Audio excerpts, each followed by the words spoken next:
Bem-vindos às histórias humanas. Sem teto, grávida e desesperada, adormece no parque, mas ao abrir os olhos encontra um milionário que muda o seu destino. Daniela sentiu que o mundo desabara sobre ela no momento exato em que João, o marido, lhe gritou para apanhar as coisas e vazar. Não foi uma briga comum. Não foi uma discussão como as que já aprenderá a aturar. Desta vez foi diferente. Desta vez sentiu-se partida. Ele não gritava porque estava chateado. Gritava com ódio. Um ódio que ela não entendia. Estava ali a tremer com o teste de gravidez na mão, tentando que ele a olhasse nos olhos, mas ele só a olhava como se lhe desse nojo. Não houve abraço. Não houve alegria. Não houve nem um bocadinho de carinho. Só gritos, só insultos, só raiva. Estás grávida? E suponho que tenho de te dar os parabéns. Ou queres que fique contente? Daniela tentou dizer alguma coisa, o que fosse, mas não conseguia. A garganta estava fechada, as palavras não saíam. João caminhava de um lado para o outro do apartamento como se os pés lhe ardessem. Trazia uma t-shirt branca e uma cara de fúria que lhe deformava os gestos. Não se parecia com o homem que ela conhecera, nem com a sombra dele. Daniela não tinha família. A mãe morrera anos atrás e o pai fora-se embora quando ela era miúda. Cresceu com a avó, mas morreu de um infarte pouco antes de se casar. Não tinha irmãos, não tinha primos, só o João. E agora nem isso. Tudo o que conhecia estava a desmoronar-se diante dos olhos. Ele foi até ao roupeiro, tirou uma mala e começou a tirar a roupa dela lá para dentro sem dobrar, sem ordem, como se fossem trapos, como se ela não fosse nada. Dás-me nojo, disse-lhe. Como foste capaz de engravidar, sem a minha autorização? Daniela olhou, sem perceber. A tua autorização? Que estás a dizer? João ignorou-a. Acabou de fechar a mala e atirou-lhe para o chão. Leva isso e vaza da minha casa. E sim, era a casa dele. Ela não tinha um único papel no nome. Deixará tudo por ele. Deixará o emprego para o ajudar a levantar o escritório. Acompanhou-o a jantares. Esperou-o em reuniões. Aturou desfeita, e agora estava a pô-la na rua como se fosse lixo. Daniela não chorou naquele momento, não porque não quisesse, mas porque ainda não entendia que aquilo era real. Caminhou até a porta, arrastando a mala. Parou só um segundo. Queria que ele se arrependesse. Queria que se aproximasse e lhe pedisse desculpa. Mas não. A última coisa que ouviu foi como fechou a porta do quarto com força. Ali estava aos 29 anos com um bebê na barriga, com uma mala, sem casa, sem dinheiro, e o pior, sem saber para onde ir. Não tinha ninguém. Ficou horas ali numa banca da rua. Não queria mover-se, nem pensar nisso. O telemóvel vibrou uma vez. Era uma mensagem do João. Não me procures. E se tiveres esse filho, mais vale não levar o meu apelido. Daniela desligou o telemóvel. Já não queria saber mais. O sol começou a esconder-se e a cidade foi mudando de cor. Levantou-se com dificuldade, caminhou, sem rumo até chegar a um parque. Era um parque tranquilo, não muito iluminado. Havia umas bancas, árvores e uma zona de brinquedos para crianças. Sentou-se debaixo de uma árvore, abriu a mala e tirou uma camisola. Vestiu-a por cima como pôde. Tinha medo, mas não havia outra opção. Na rua estava mais exposta. Pelo menos ali podia fazer-se pequenina debaixo da árvore e tentar dormir. Fechou os olhos um segundo, mas o barulho da rua não a deixava. Cada karaokê, passava fazia, saltar. Cada voz soava-lhe ameaça. Pensa no Bibi. Pôs uma mão na barriga. Não estava tão grande ainda, mas ela sentia-o. Estava ali dentro dela e por ele não se podia render. As horas passaram lentas, o frio aumentou. Daniela começou a tremer. Não era só o clima, era o medo, a angústia, a solidão. Não se atrevia a adormecer. Tinha medo que alguém se aproximasse, que a roubassem, que a magoassem. Daniela respirou fundo. O corpo doía-lhe. Tinha frio, fome e um turbilhão de emoções por dentro. Mas aquele homem não tinha cara de maluco. Hesitou muito, mas no fim assentiu devagar. Miguel sorriu um pouco, mais aliviado que outra coisa, e estendeu-lhe a mão. Vamos, só para tirares o frio. Juro que não vou fazer nada estranho. Daniela levantou-se com dificuldade. Custou-lhe andar. Estava entorpecida. Miguel carregou a mala, sem dizer palavra. Caminharam em silêncio até ao carro. Ele abriu a porta do pendura e ajudou-a a entrar. Depois ligou o ar quente e passou-lhe um cobertor que tinha no banco de trás. Daniela envolveu-se no cobertor e pela primeira vez em horas deixou que o corpo descansasse um bocado. Miguel subiu para o volante e olhou-a de lado. Queres que te leve a um hospital ou preferes que vamos a uma cafetaria? Algo quente. Ela olhou hesitante, engoliu em seco e então, com uma voz baixinha, quase partida, disse: Não tenho para onde ir. Essas 5 palavras bateram-lhe como um soco seco. Não era o tipo de homem que se deixava levar por impulsos, mas havia algo nela que lhe chegou. Talvez fosse o olhar, talvez fosse o sozinha que parecia, ou talvez fosse porque no fundo ele também se sentia igual. Não disse mais nada, só ligou o motor e começou a conduzir. Iam em silêncio. Depois de uns minutos, Miguel fez uma curva para uma zona residencial privada. O vigilante cumprimentou-o e ele respondeu com um movimento de cabeça. Entraram no condomínio e dirigiram-se para uma casa moderna, elegante, mas sem exageros. É a minha casa. Podes ficar esta noite. Não te preocupes. Tenho um quarto de visitas. Estás segura? Permita-o. Ela hesitou. Não era fácil confiar. Não depois do que viverá. Mas saiu do carro. Caminhou atrás dele.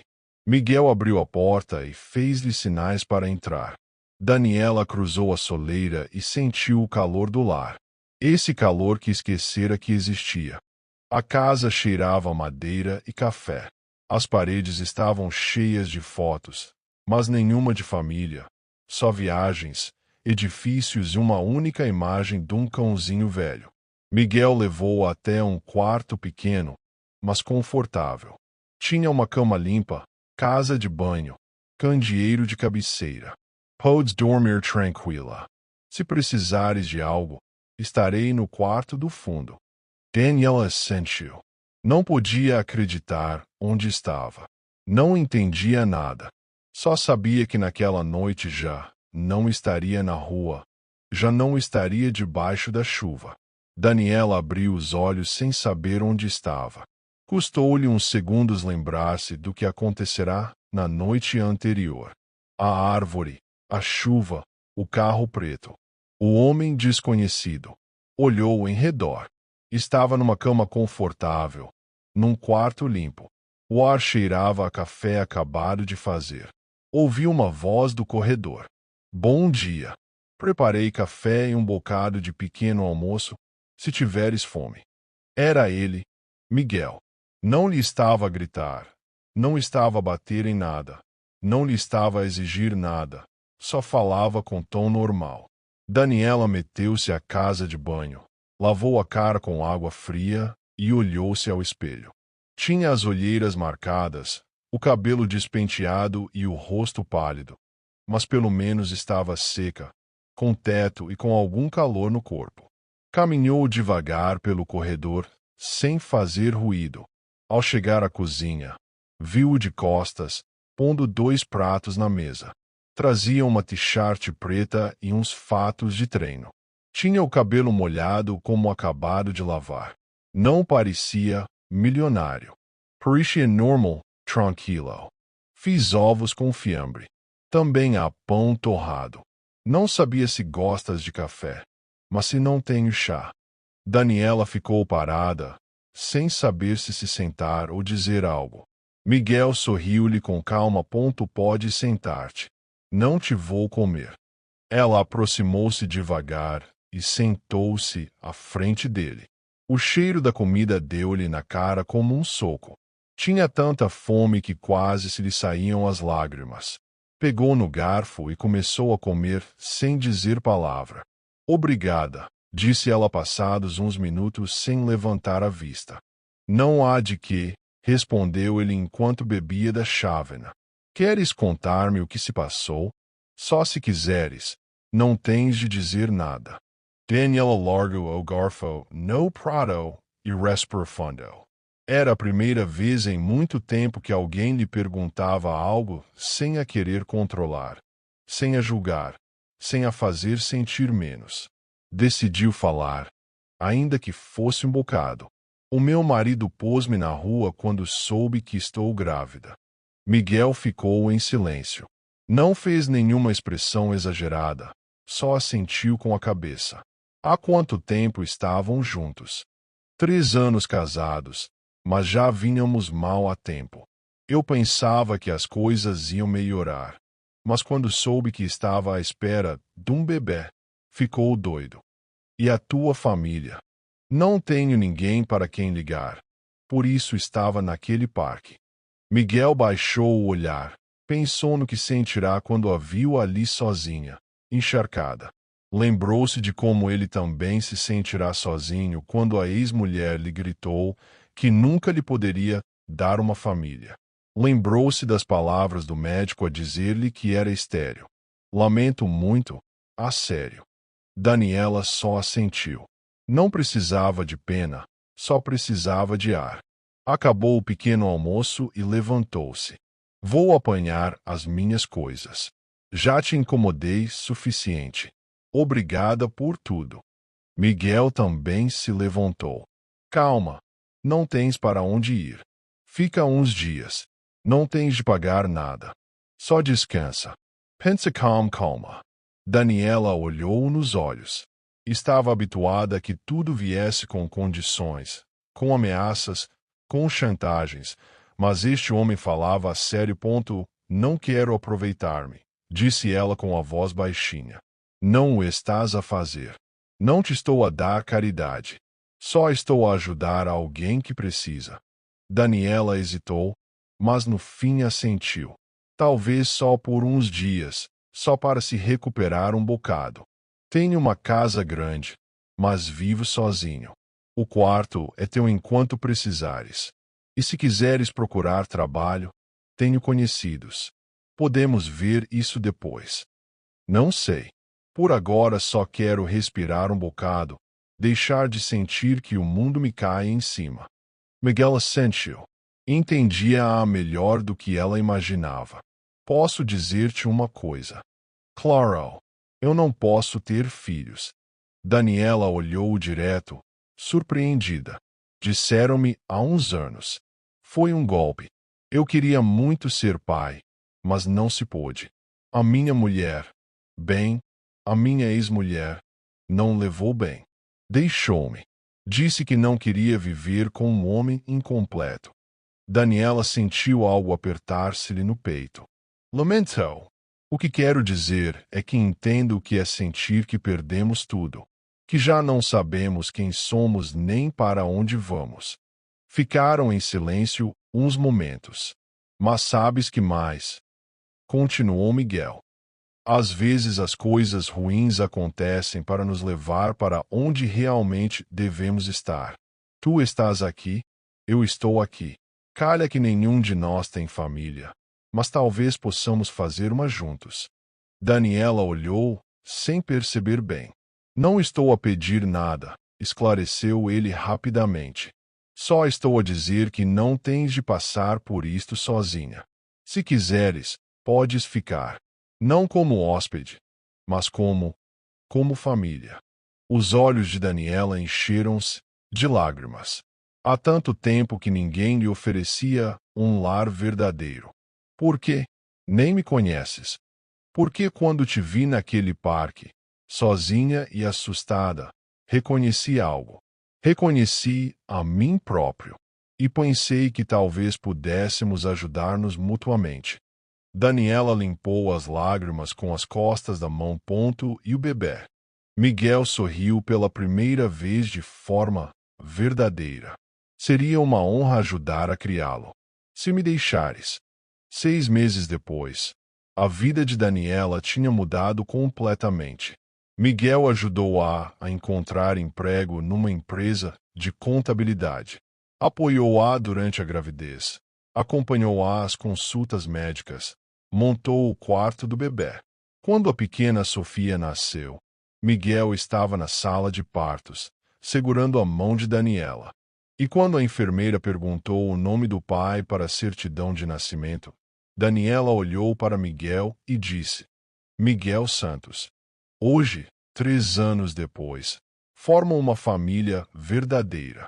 Miguel adotou oficialmente Sofia, que o chama papai e não conhece outra realidade. Daniela trabalha na empresa de contabilidade e estudou à noite para se especializar. Tem uma casa cheia de risos, desenhos colados no frigorífico e brinquedos espalhados pela sala. Miguel nunca mais se sentiu incompleto. Descobriu que ser pai não tem a ver com genética, tem a ver com amor, dedicação e estar presente. Daniela aprendeu que o seu valor não dependia de nenhum homem, mas descobriu também que há homens que não querem controlá-la, mas sim apoiá-la. Às vezes, quando Sofia já está a dormir, Miguel e Daniela sentam-se na varanda e lembram-se daquela noite no parque. Obrigada por me salvares, diz ela sempre. Obrigado por me deixares salvar-te, responde ele. Porque às vezes salvamos outros, e às vezes são eles que nos salvam. Às vezes a família não é aquela onde nascemos, mas aquela que escolhemos construir. E às vezes os finais mais bonitos começam nas noites mais escuras, quando pensamos que já não há esperança, mas há sempre alguém disposto a estender a mão e dizer: não está sozinha. A história de Daniela e Miguel prova que o amor verdadeiro não precisa de ser romântico desde o primeiro momento. Pode começar com compaixão, crescer com respeito e transformar-se na ligação mais forte que existe. A de uma família que se escolhe e se constrói dia após dia, com paciência, carinho e muita determinação.